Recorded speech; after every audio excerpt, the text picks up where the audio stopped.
साथियों, राजस्थान सरकार ने राजस्थान अपार्टमेंट स्वामित्व अधिनियम 2015 की धारा 13 की उपधारा 5 में प्रदत्त शक्तियों और राजस्थान अपार्टमेंट स्वामित्व नियम 2020 के नियम 11 के तहत बनाए गए सामान्य नियमों राजस्थान अपार्टमेंट स्वामित्व मॉडल उपविधि 2020 के खंड 2 के तहत के हाउसिंग सोसाइटियों में रेजिडेंट वेलफेयर सोसाइटी RWA का गठन अनिवार्य कर दिया है।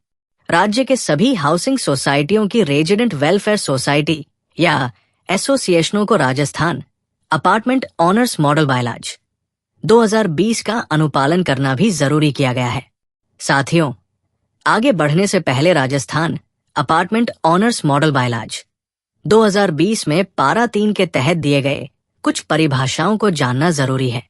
Rajasthan apartment honours model bylaws के पारा 3(1) ई में दी गई परिभाषा के अनुसार प्रबंध समिति से तात्पर्य अध्यक्ष, उपाध्यक्ष, सचिव, कोषाध्यक्ष और 3 कार्यकारिणी सदस्यों से मिलकर बनी समिति से है, जिन्हें उपविधि के नियमों के अनुसार चुना जाएगा। प्रबंधन समिति सोसाइटी के दिन प्रतिदिन के प्रबंधन के लिए जिम्मेदार होगी। मॉडल बायलॉज के पारा 17(b) में भी कहा गया है कि प्रबंध समिति में अध्यक्ष, उपाध्यक्ष, सचिव, कोषाध्यक्ष और 3 कार्यकारी सदस्य शामिल होंगे।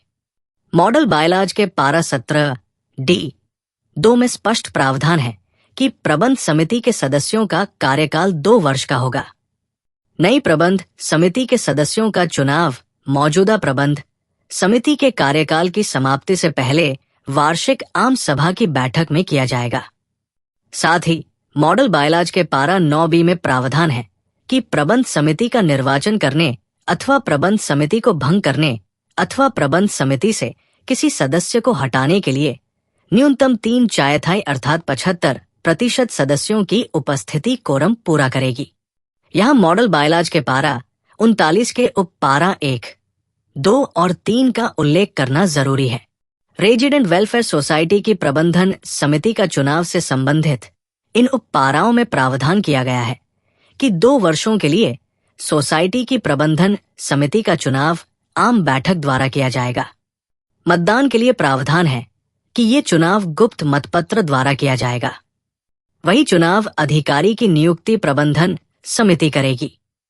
साथियों, पूरा वीडियो देखने और सुनने के लिए आपका आभार।